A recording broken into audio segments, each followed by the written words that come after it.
अस्पताल के बाहर सामान्य सन्नाटा पसरा हुआ था। सिंह और शर्मा परिवार के लगभग सभी सदस्य वहां मौजूद थे, लेकिन किसी की हिम्मत नहीं हो रही थी कि खुलकर कुछ बोले।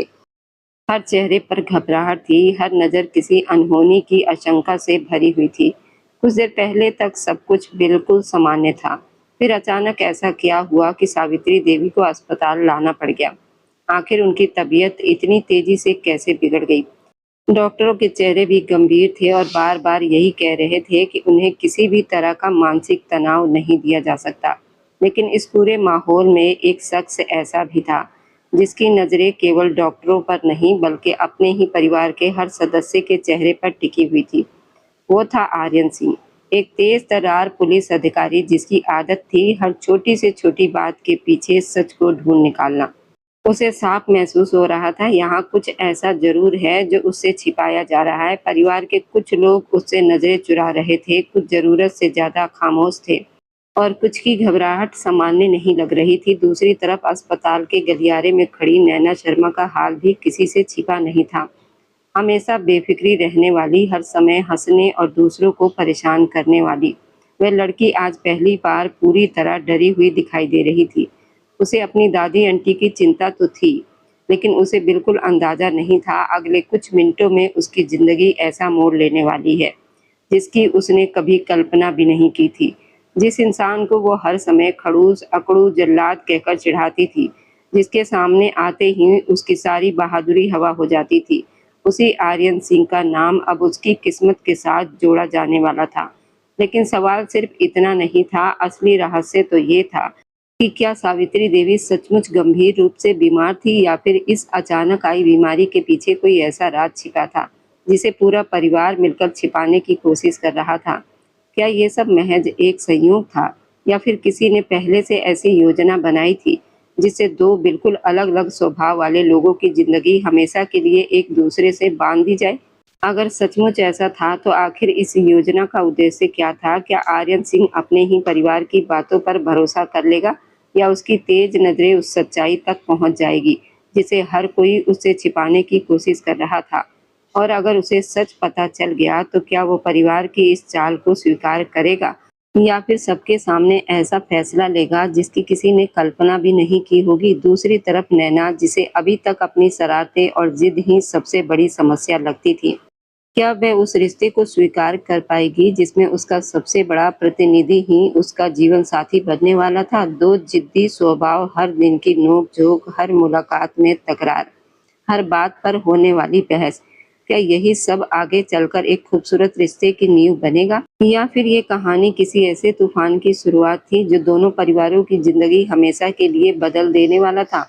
इन सभी सवालों के जवाब छिपे हैं इस अनोखी कहानी में, जहाँ हर झगड़े के पीछे एक अनकही चिंता है, हर डांट के पीछे छिपा हुआ अपनापन है, हर नफरत के पीछे धीरे धीरे जन्म लेता एक ऐसा प्रेम जिसकी आहट अभी किसी को सुनाई नहीं दे रही। जाने क्या समझते हैं खुद को?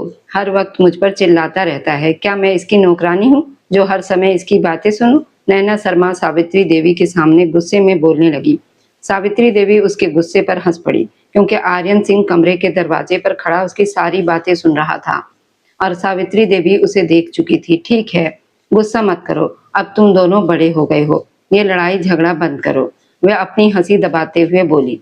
दादी आंटी, आप हंस रही हैं? नैना मुंह फुलाकर बोली।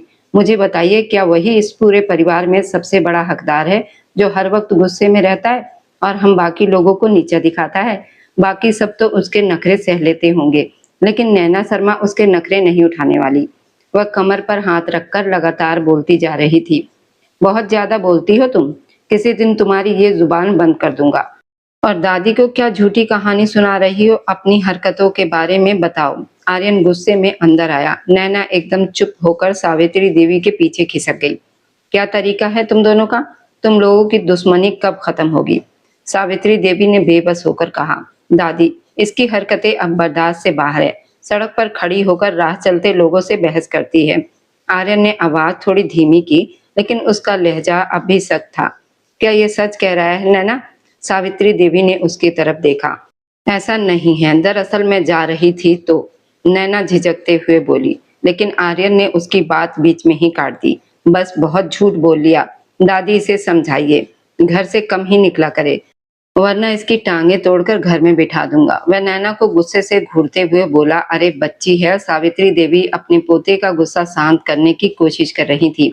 बच्ची है तो बात माने। वह दांत भींच कर बोला, आर्यन मैंने आपका क्या बिगाड़ा है और आप मुझे हमेशा डांटते क्यों रहते हैं? नैना की आंखें भर आई थी। नाटक बंद करो और आगे अगर सड़क पर किसी से बहस करते देखा तो सीधे थाने पहुंचा दूंगा।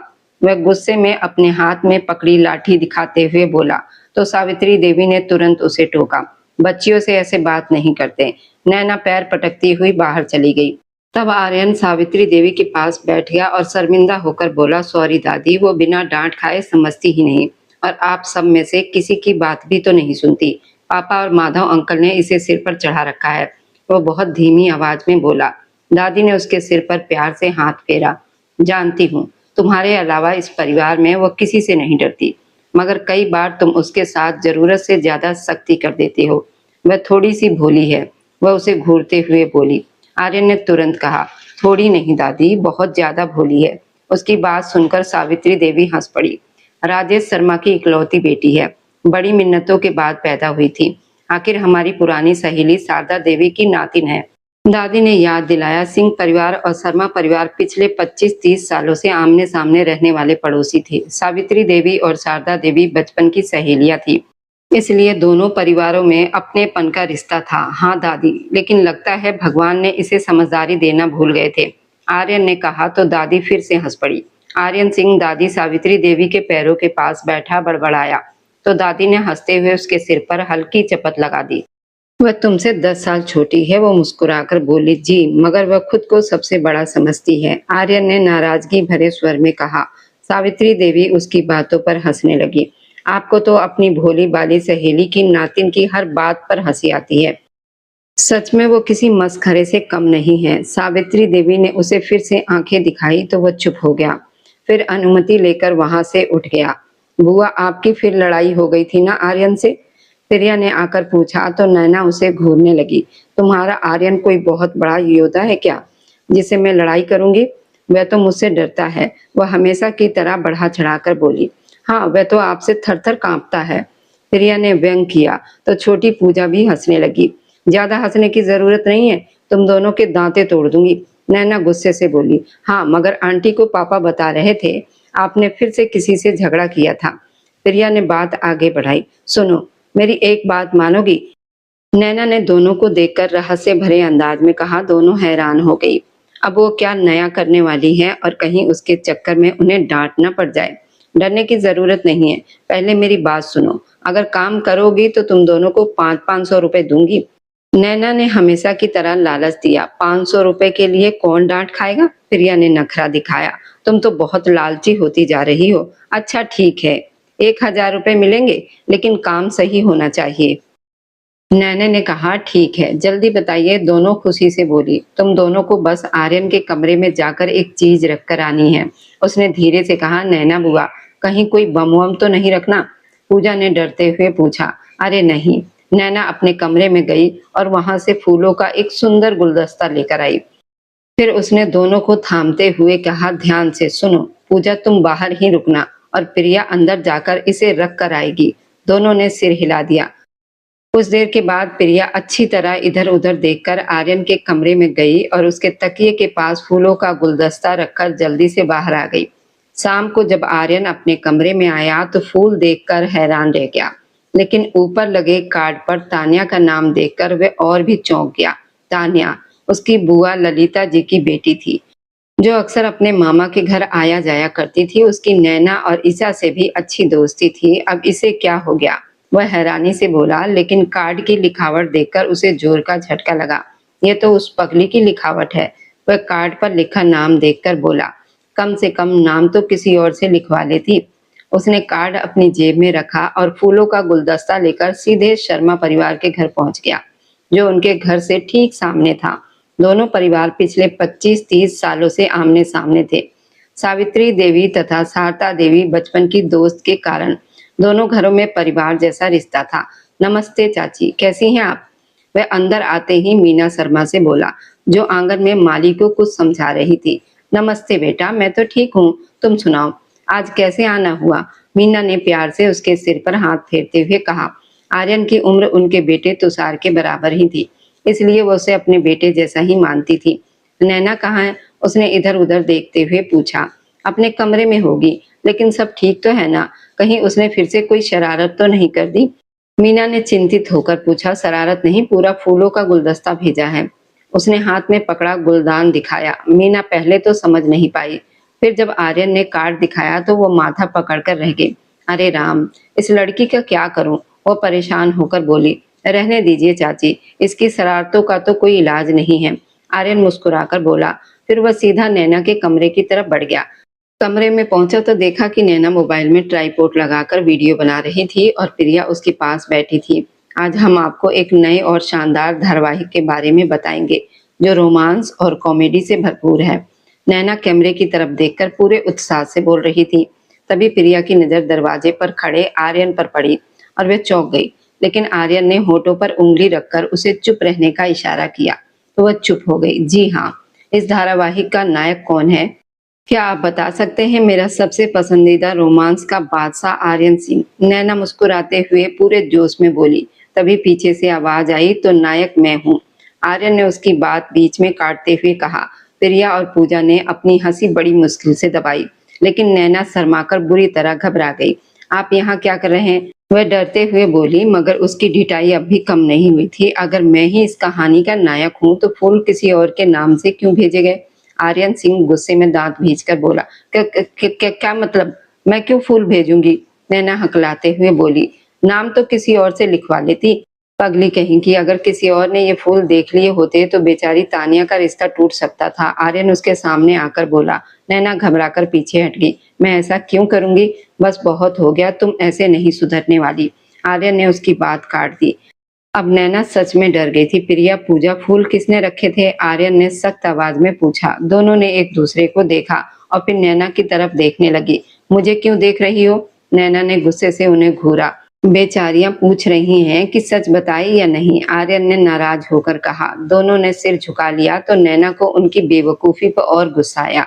तभी आर्यन ने उसका हाथ पकड़ा और उसे बाहर ले जाने लगा। छोड़िए मुझे, क्या कर रहे हैं आप? नैना चीखने लगी। क्या हुआ भाई? अब किस बात का शोर हो रहा है? तभी राजेश शर्मा वहां आ गए। आर्यन ने तुरंत नैना का हाथ छोड़ दिया। पापा देखिए ना, आर्यन मुझे कैसे डांट रहे हैं। नैना तुरंत अपने पिता के पीछे छिप गई। अंकल जी, इसे समझाइए, नहीं तो किसी दिन ये सचमुच बड़ी मुसीबत में फंस जाएगी। आर्यन ने शांत स्वर में कहा। बेटा क्या हुआ है? राजेश शर्मा ने पूछा।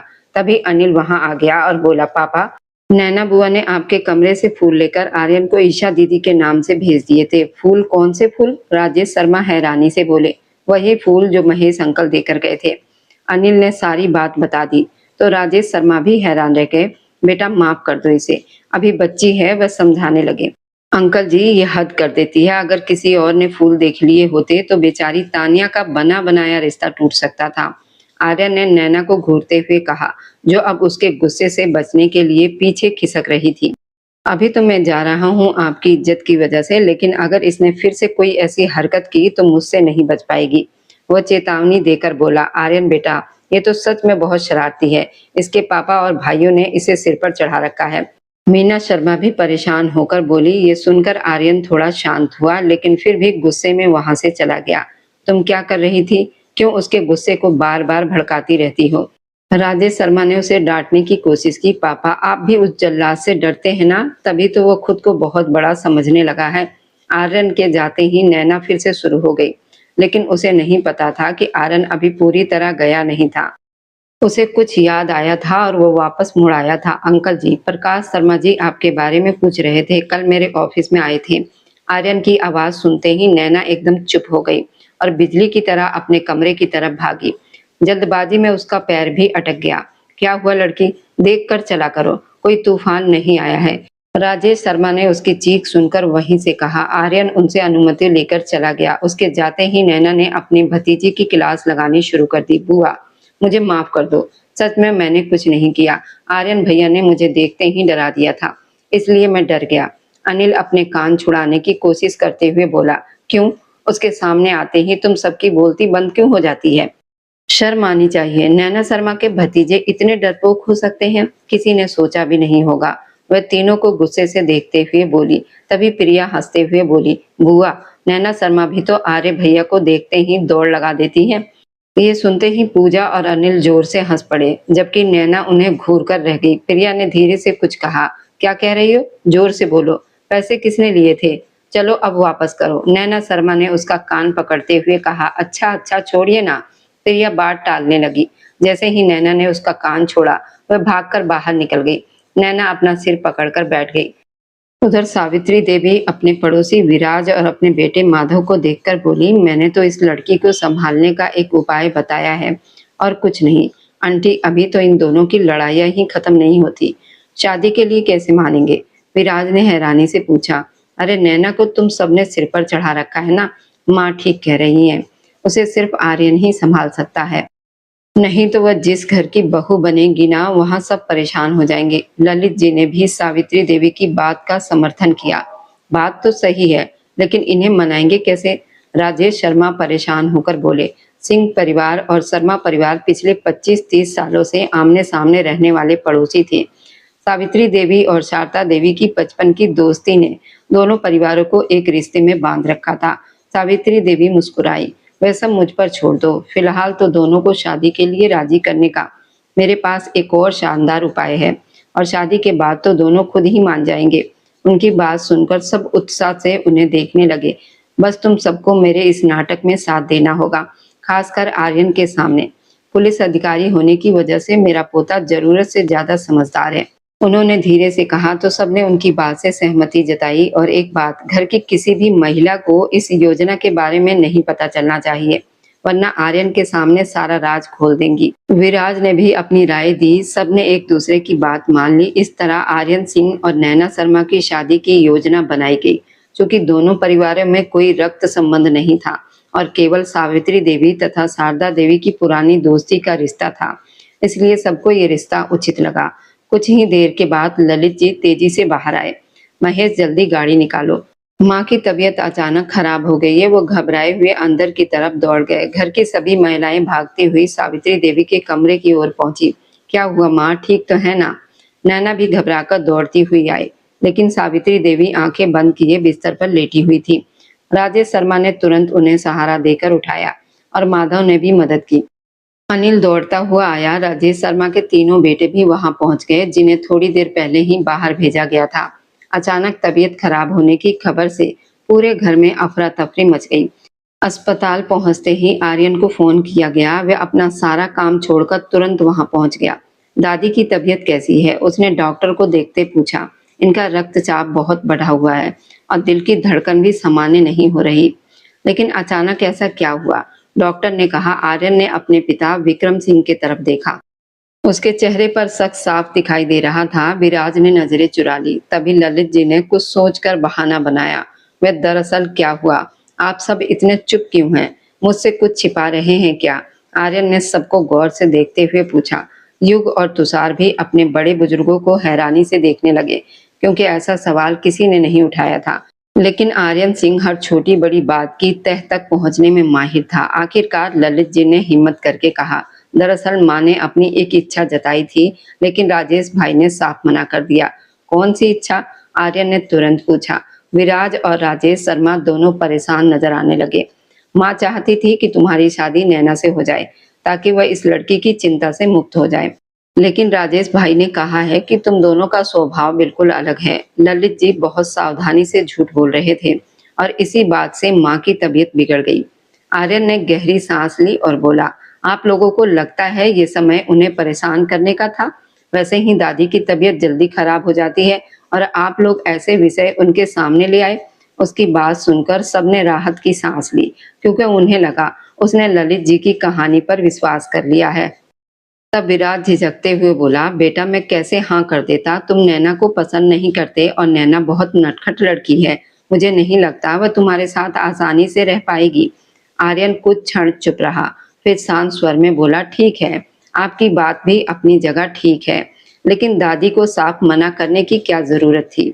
आर्यन सिंह ने तीनों को देखते हुए कहा। तभी युग ने उसके कंधे पर हाथ रखा और बोला, फिलहाल ये बहस छोड़ो।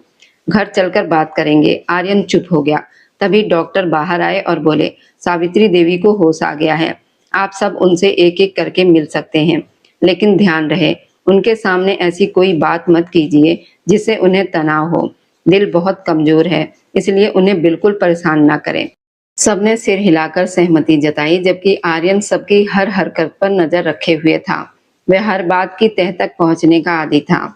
एक एक करके सब सावित्री देवी से मिलकर बाहर आ गए थे, लेकिन उन्होंने आर्यन और नैना शर्मा को रुकने के लिए कहा। मुझे तुम दोनों से बात करनी है। जी दादी, कहिए। आर्यन ने उनका हाथ अपने हाथों में लेते हुए कहा। आर्यन बेटा, मैं चाहती हूँ। वो सांस लेते हुए रुक गई।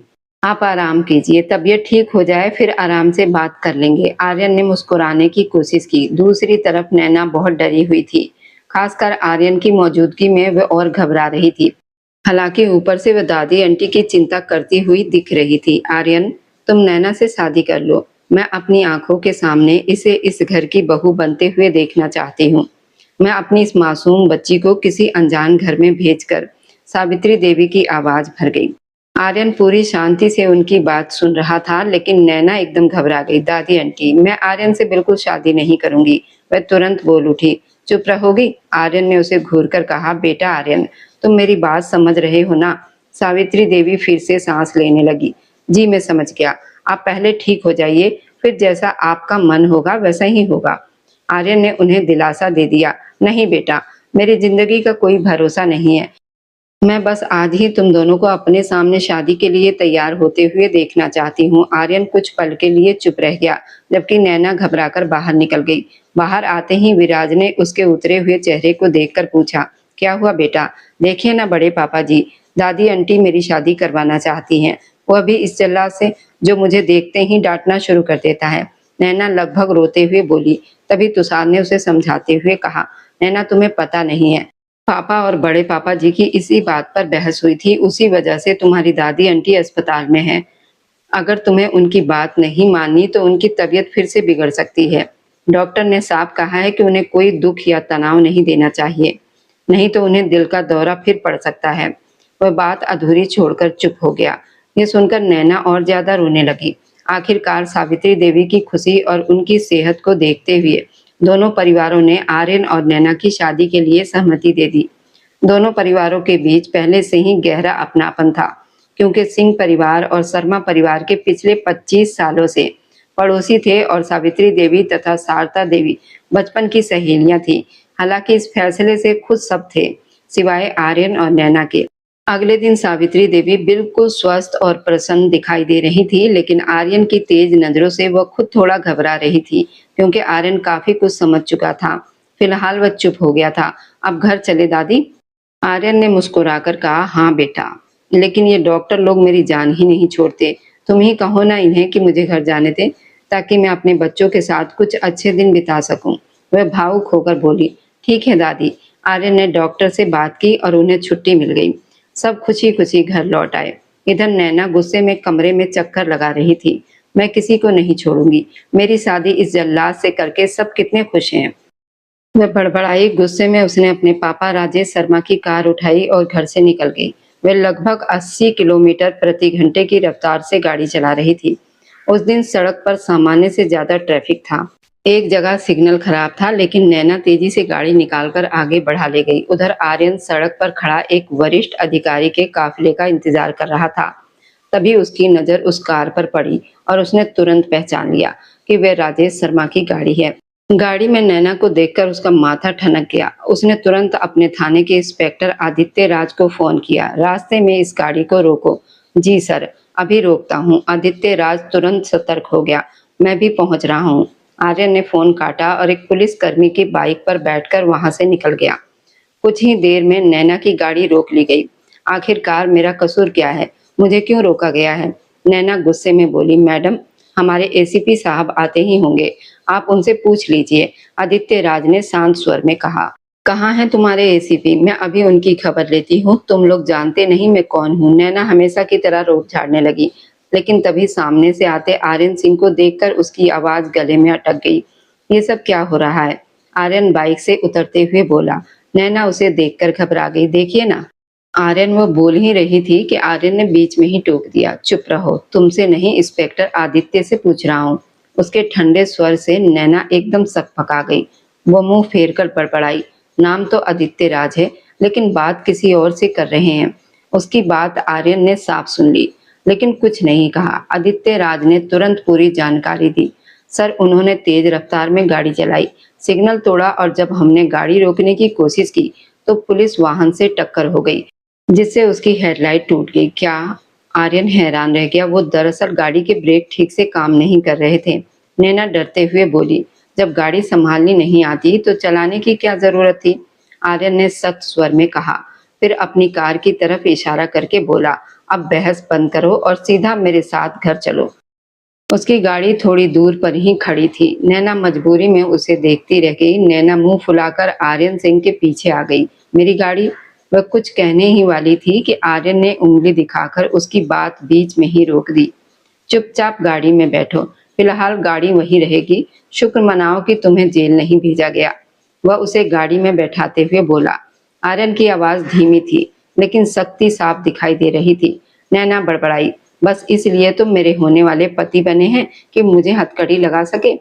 आर्यन ने उसकी बात सुन ली, लेकिन अनसुना कर दिया। वह उसे गाड़ी में बैठाकर सीधे घर ले गया। घर के गेट पर पहुंचकर जैसे ही नैना उतरने लगी, आर्यन ने फिर चेतावनी दी, सुनो, घर जाकर अगर कोई नया हंगामा किया तो मुझसे बुरा कोई नहीं होगा। नैना कुछ पल सांस रोके उसे देखती रही, फिर गाड़ी से उतरकर गहरी सांस ली और अंदर चली गई।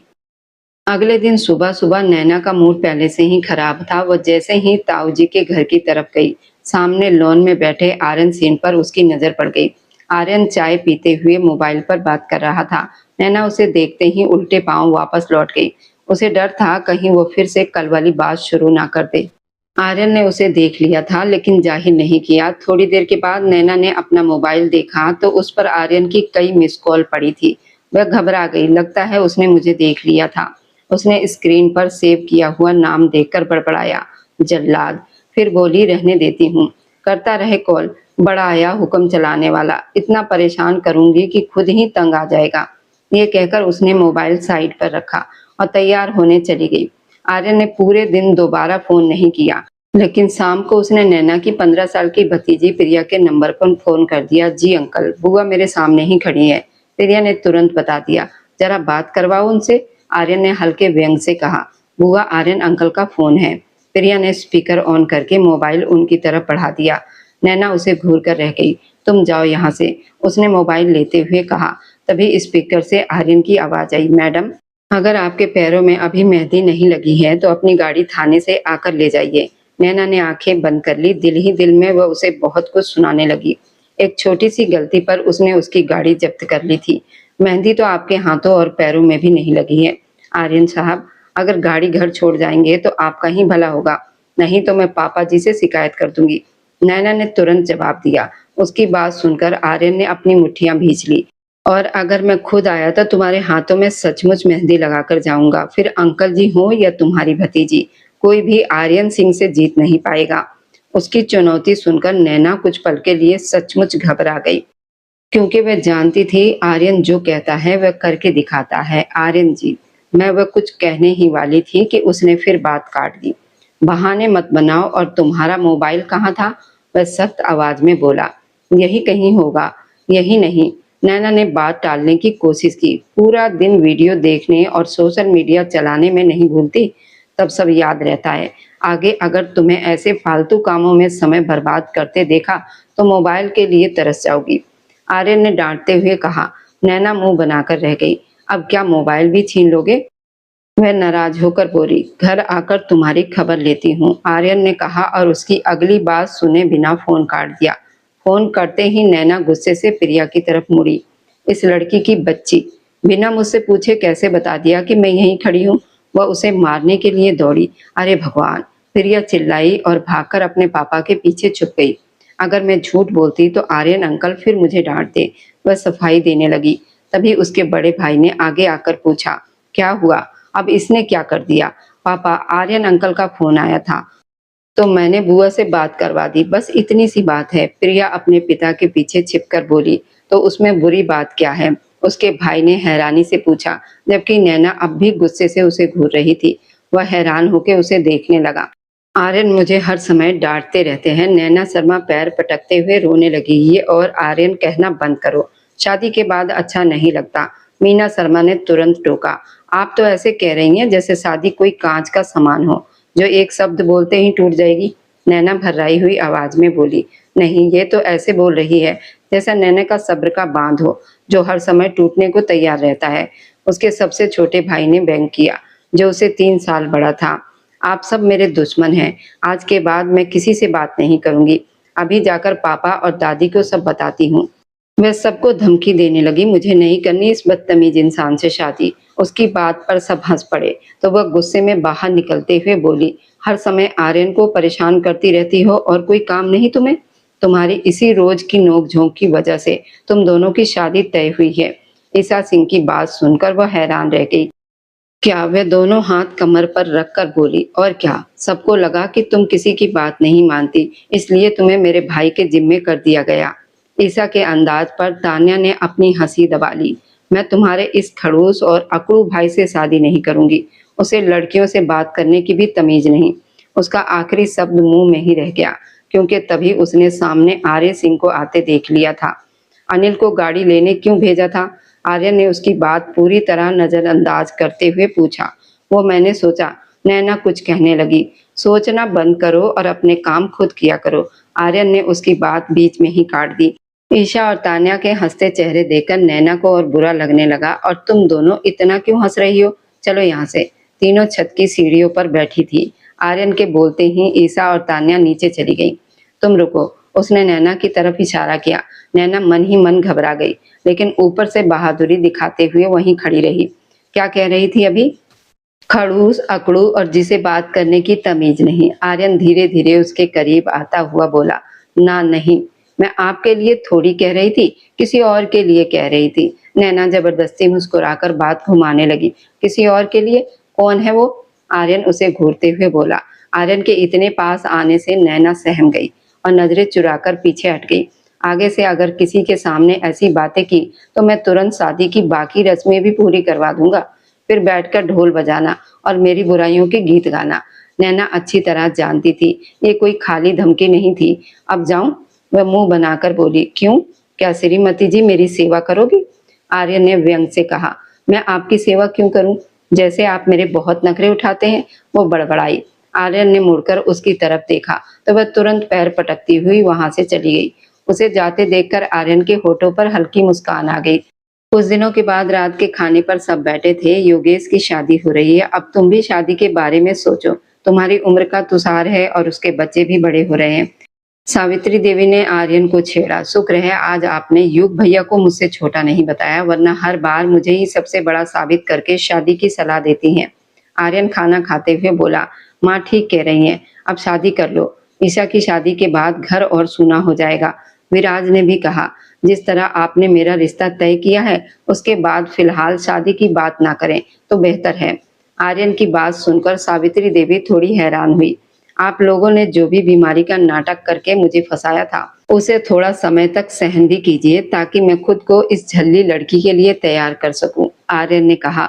उसकी बात सुनकर विराज, माधव, सावित्री देवी ऐसे देखने लगे जैसे उन्हें कुछ पता ही ना हो। क्या बोल रहे हो तुम?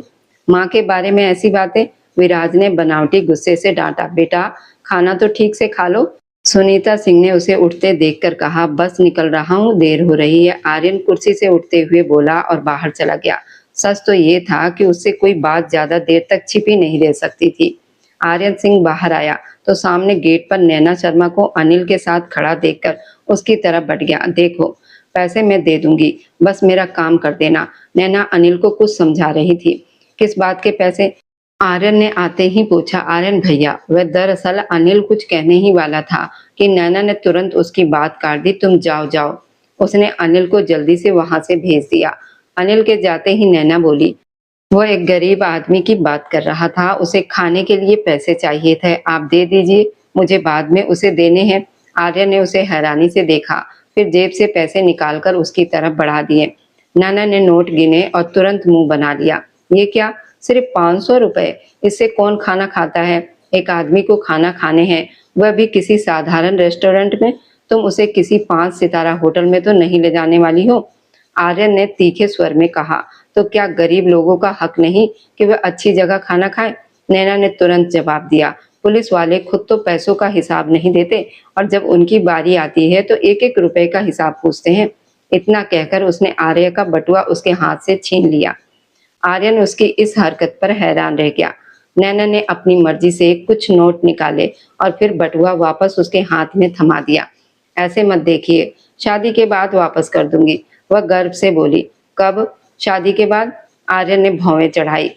पहला उधार तो तुमने अभी तक चुकाया नहीं, अब इस पर भी ब्याज लगा चुका है। पैसों के मामले में नैना हमेशा उसके सामने बेझिझक रहती थी। आर्यन मुड़कर जाने लगा तो नैना ने तुरंत आवाज दी, सुनिए। आर्यन रुक गया और पलटकर उसकी तरफ देखने लगा। ईशा दीदी की शादी की खरीदारी करवाएंगे ना? नैना ने थोड़ी झिझक के साथ पूछा। नहीं। आर्यन का छोटा सा जवाब सुनते ही वह नाराज होकर घर के अंदर चली गई। आर्यन उसे जाते हुए देखकर हल्का सा मुस्कुरा दिया।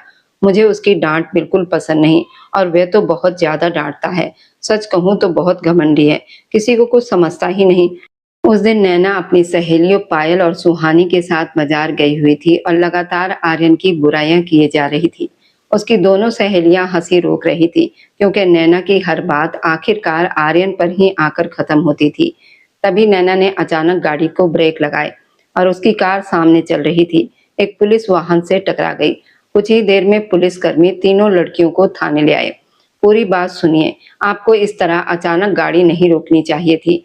नैना पुलिसकर्मी के सामने खड़ी होकर बोली। अरे मैडम, ठीक से बात कीजिए, नहीं तो अभी अंदर करवा दूंगा। पुलिसकर्मी ने सख्ती से कहा। नैना चुप हो जाओ, पायल ने धीरे से उसके कान में कहा। तुम रहने दो, मैं खुद बात कर लूंगी। नैना गुस्से में बोली। तभी राधिका लेडी इंस्पेक्टर वहां पहुंची और ऊंची आवाज में बोली, बहुत ज्यादा बहस कर रही हो तुम, और आप बहुत ज्यादा रोब दिखा रही हैं। नैना ने भी जवाब दिया। राधिका का धैर्य टूट गया। उसने गुस्से में आकर नैना को एक थप्पड़ मार दिया। नैना लड़खड़ा गई और उसकी आंखों में आंसू आ गए। तभी थाने के अंदर एक गरजती हुई आवाज गूंजी, इंस्पेक्टर राधिका। सभी पुलिसकर्मी तुरंत सावधानी की मुद्रा में खड़े हो गए। आर्यन सिंह तेज कदमों से अंदर आया। सर, राधिका घबराकर बोली। मेरी पत्नी पर हाथ उठाने की हिम्मत कैसे हुई? आर्यन नैना के सामने दीवार की तरफ खड़ा हो गया। सर, मुझे पता नहीं था कि। राधिका सफाई देने लगी, लेकिन आर्यन ने उसकी बात बीच में ही रोक दी। आप एक महिला होकर दूसरी महिला की इज्जत करना नहीं जानती, शर्म आनी चाहिए आपको। नैना हैरान होकर उसे देख रही थी। कुछ देर पहले जिसकी बुराइयां कर रही थी, वही आज उसके लिए पूरी दुनिया से लड़ने को तैयार खड़ा था। अभी और इसी समय माफी मांगिए, ये मेरी पत्नी और मेरा परिवार है। आर्यन की आवाज पूरे थाने में गूंज उठी। मुझे माफ कर दीजिए मैडम, मुझसे गलती हो गई, राधिका ने सिर झुकाकर कहा। नैना तुरंत आर्यन के पास आकर खड़ी हो गई और उसका हाथ पकड़ लिया। आर्यन ने उसकी तरफ एक नजर देखा और फिर बाकी सबको घूरने लगा। गाड़ी का नुकसान भरवाइए, इन्हें सुरक्षित घर पहुंचाइए, उसने आदेश दिया। जी सर। सभी ने तुरंत हामी भरी। चलो मेरे साथ, आर्यन ने अब नरम स्वर में कहा। नैना उसके साथ बाहर आ गई। आर्यन अभी भी गुस्से में था, लेकिन उसकी आंखों में नैना की चिंता साफ दिखाई दे रही थी। सॉरी आर्यन भैया, लेकिन गलती नैना की भी थी, सुहानी ने धीरे से कहा। आर्यन ने उसकी बात सुनी, लेकिन उसका ध्यान सिर्फ नैना पर था। तुम ठीक हो? उसने फिर पूछा। पायल और सुहानी दोनों ये देखकर हैरान थी। क्या आर्यन नैना की कितनी परवाह करता है, जबकि कुछ देर पहले तक नैना उसकी इतनी बुराइयां करती फिर रही थी। अब उसके बाजू को पकड़े नैना शर्मा फूट फूट कर रो रही थी। आर्यन सिंह ने सुहानी और पायल को उनके घर छोड़ा और फिर घर की तरफ चल पड़ा। कुछ पियोगी? उसने तुरंत पानी की बोतल खोलकर नैना की तरफ बढ़ाई। नैना ने पानी का घूंट लिया, लेकिन वह आर्यन के इतनी चिंता देखकर हैरान थी। वह नहीं जानती थी कि उसकी हालत देखकर आर्यन अंदर ही अंदर कितना परेशान हो गया था। इसलिए इस समय वह चुप था, वरना सबसे पहले उसे नैना की लापरवाही पर ही गुस्सा आया था। घर पहुंचते ही सबने हंगामा शुरू कर दिया। ये पहली बार था जब नैना को घर के लगभग हर सदस्य ने डांटा था, सिवाय आर्यन के, जबकि इस बार उसकी गलती सिर्फ इतनी थी कि उसने पुलिस वालों को जवाब दिया था।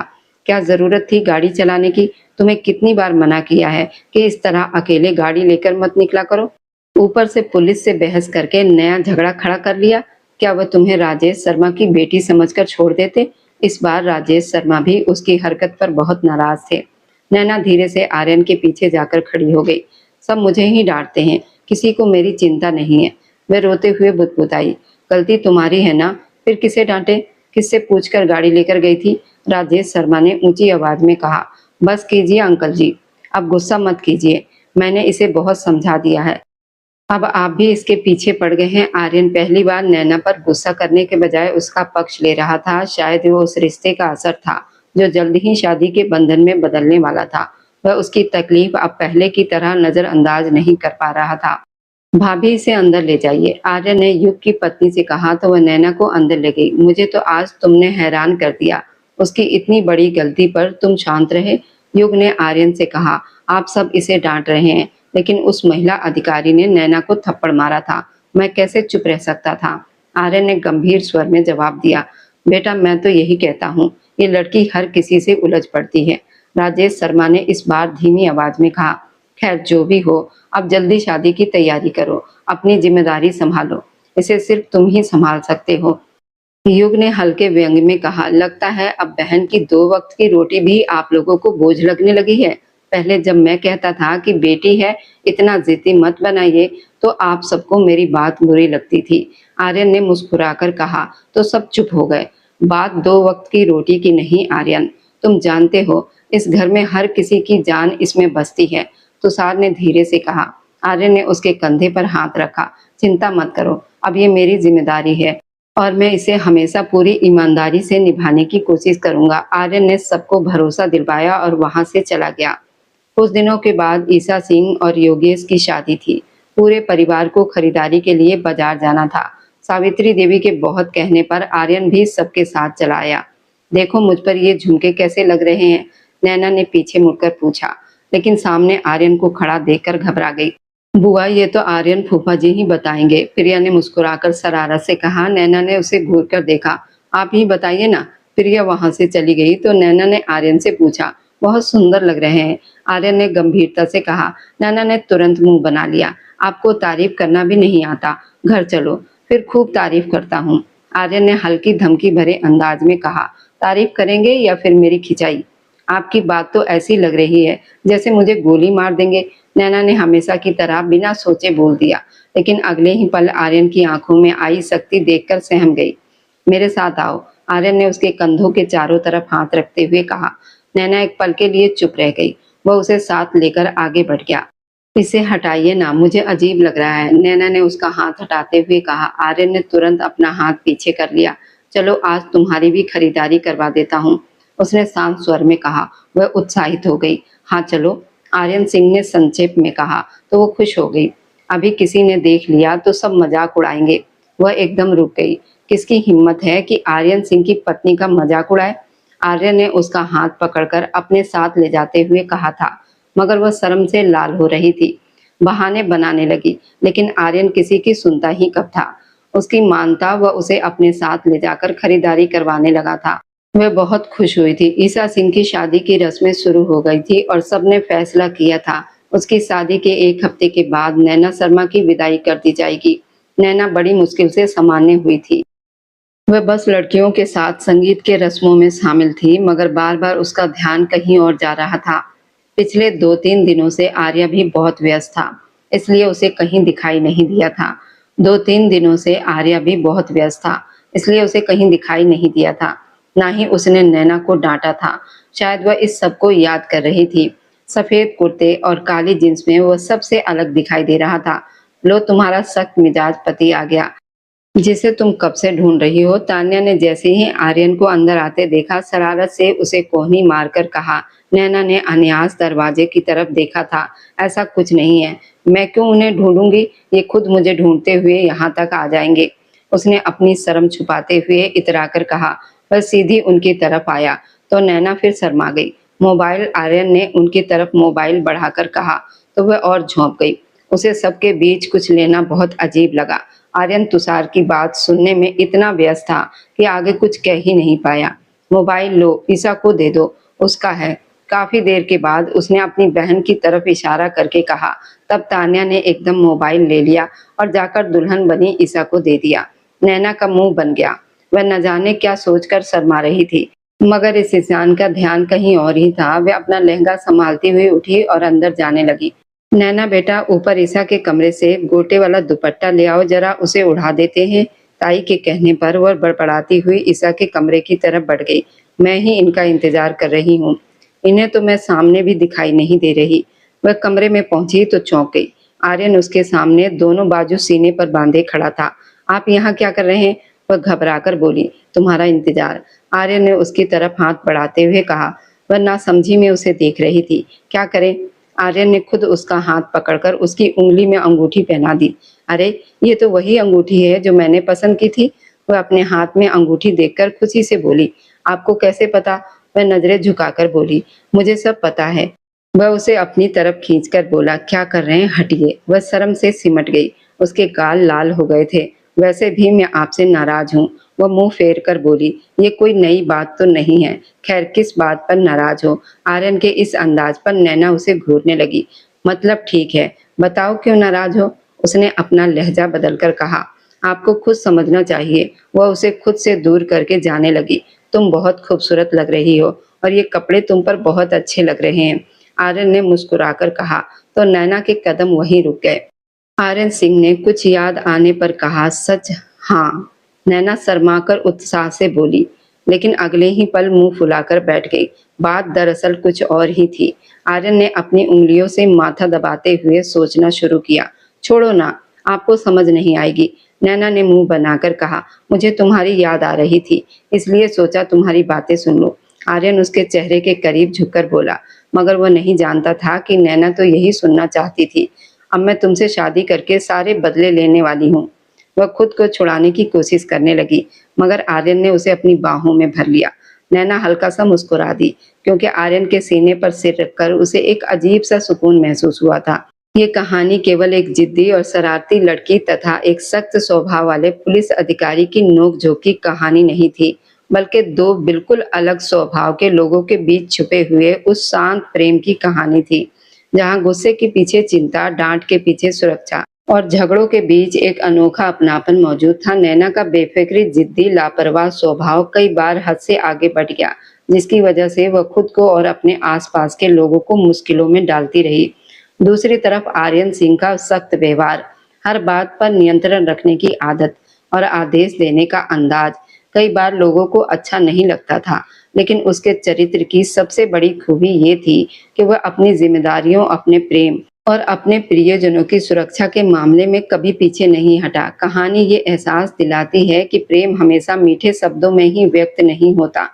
कुछ रिश्ते शोर, तकरार, जिद के पीछे भी बहुत गहरे और मजबूत होते हैं, लेकिन ये कहानी एक महत्वपूर्ण सीख भी देती है। किसी भी रिश्ते को सुंदर बनाने के लिए केवल प्रेम ही काफी नहीं होता, बल्कि सम्मान, धोरे और एक दूसरे के स्वभाव को समझना भी उतना ही आवश्यक होता है। कई बार जो लोग सबसे ज्यादा डांटते हैं, वही दिल से सबसे ज्यादा चिंता भी करते हैं, और जो लोग हर समय हंसते मुस्कुराते दिखाई देते हैं, उनके दिल भी किसी अपने के प्यार और ध्यान, अपनापन पाने के लिए चुपचाप तरसते रहते हैं। सिंह परिवार और शर्मा परिवार, जो पिछले 25-30 वर्षों से आमने सामने रहने वाले पड़ोसी थे, सावित्री देवी और शारदा देवी की पुरानी मित्रता के कारण एक दूसरे से गहराई से जुड़े हुए थे। इसी रिश्ते ने आर्यन और नैना के जीवन को भी एक नई दिशा दी। उनकी शादी केवल दो लोगों का नहीं, बल्कि दो परिवारों के प्रेम, विश्वास और वर्षों पुराने संबंधों का सुंदर मिलन थी। यही इस कहानी का सबसे सुंदर संदेश है कि सच्चे रिश्ते केवल शब्दों से नहीं, बल्कि साथ निभाने और समझने और परिस्थिति में एक दूसरे का सहारा बनने से बनते हैं। और अब जाते जाते बस दिल से एक छोटी सी गुजारिश है। आप जहाँ कहीं से भी मेरी वीडियो को देख रहे हैं, कमेंट में अपने शहर और राज्य का नाम जरूर लिखिए। आपके कमेंट मेरे लिए किसी अनमोल तोहफे से कम नहीं होते, और जो लोग अपना कीमती समय देकर मेरी कहानियों को देखते हैं, लाइक और शेयर करते हैं, उन सबका मैं दिल से धन्यवाद करती हूँ। अगर आज की कहानी ने आपके दिल को छुआ हो तो वीडियो को लाइक करें, अपने दोस्तों तक जरूर पहुंचाएं, और हमारे इस छोटे से परिवार का हिस्सा बनने के लिए चैनल को सब्सक्राइब करना बिल्कुल ना भूलें, क्योंकि आपका हर सब्सक्राइब मेरे लिए आपका प्यार और भरोसा है। फिर मिलेंगे एक नई भावनाओं से भरी कहानी के साथ। तब तक खुश रहिए, स्वस्थ रहिए, मुस्कुराते रहिए।